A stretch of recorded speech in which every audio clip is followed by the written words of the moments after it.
நான் உங்களிடம் சொல்ல வேண்டியது நிறைய இருந்தாலும் யோசித்து முடிவெடுக்க வேண்டிய விஷயங்கள் இருக்கின்றன.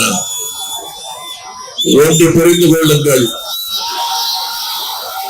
திராவிட மாடல் என்பது பெண்களுக்கானது.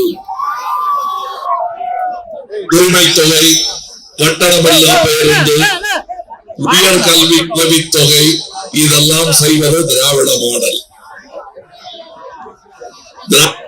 மாடல் மாணவர்களுக்கானது. காலை உணவு, நான் முதல்வன், தமிழ் புதல்வன், உயர்கல்வி உதவித்தொகை, இப்படி திராவிட மாடல் இளைஞர்களுக்கானது. 27 லட்சம் புதிய வேலை வாய்ப்புகளுக்கு ஏற்பாடாகி இருக்கிறது. அது மட்டுமல்ல, இளைஞர்கள் ஒலிம்பிக்ஸ், ஏசியாடு போன்ற இடங்களில் நிகழ வேண்டும் என்பதற்காக தம்பி மாண்புமிகு உதயநிதி ஸ்டாலின் அவர்கள் பல புதிய ஏற்பாடுகளை செய்து கொண்டிருக்கிறார்கள். திராவிட மாடல் விவசாயிகளுக்கானது. 2 லட்சம் மின்சார இணைப்புகள் வந்த 3 வருடங்களுக்குள்ளேயே மாண்புமிகு முதல்வர் ஸ்டாலின் அவர்கள் ஏற்படுத்திவிட்டார். வேளாண் பட்ஜெட் ஒன்றை உருவாக்கி இருக்கிறார். இதெல்லாம் சொல்லிட்டேன். பெண்களுக்கான அரசா மத்திய அரசு? யோசிச்சு பாருங்க. நீங்க மணிப்பூர் ஆரம்பிச்சு மல்மித்த வீராங்கனைகள் வரை அவர்கள் பாராமுகமாக இருக்கிறார்கள். எந்த அரசு வேண்டும் உங்களுக்கு? மாணவர்களுக்கு உதவி தொகை தரும் அரசா, இல்ல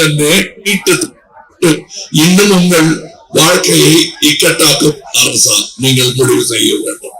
எந்த அரசு வேண்டும்?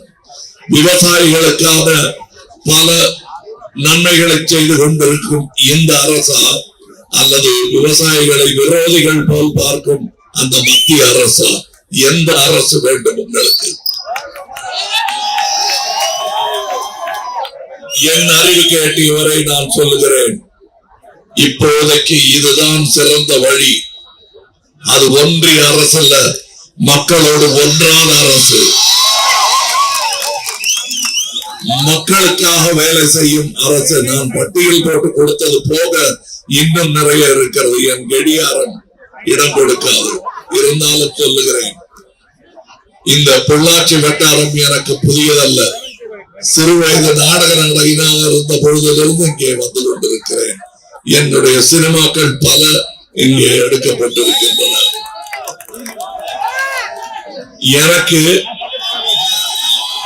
பரமக்குடி ராமநாதபுரத்துக்கு பிறகு இந்த ஊர் என்னுடைய மனதுக்கு இனிய ஊர். ஒன்று சொல்லிக் கொள்ளுகிறேன்.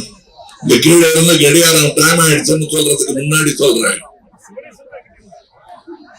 மதமும் அரசியலும் கலந்த எந்த நாடும் உருப்பட்டதாக சரித்திரம் இல்லை.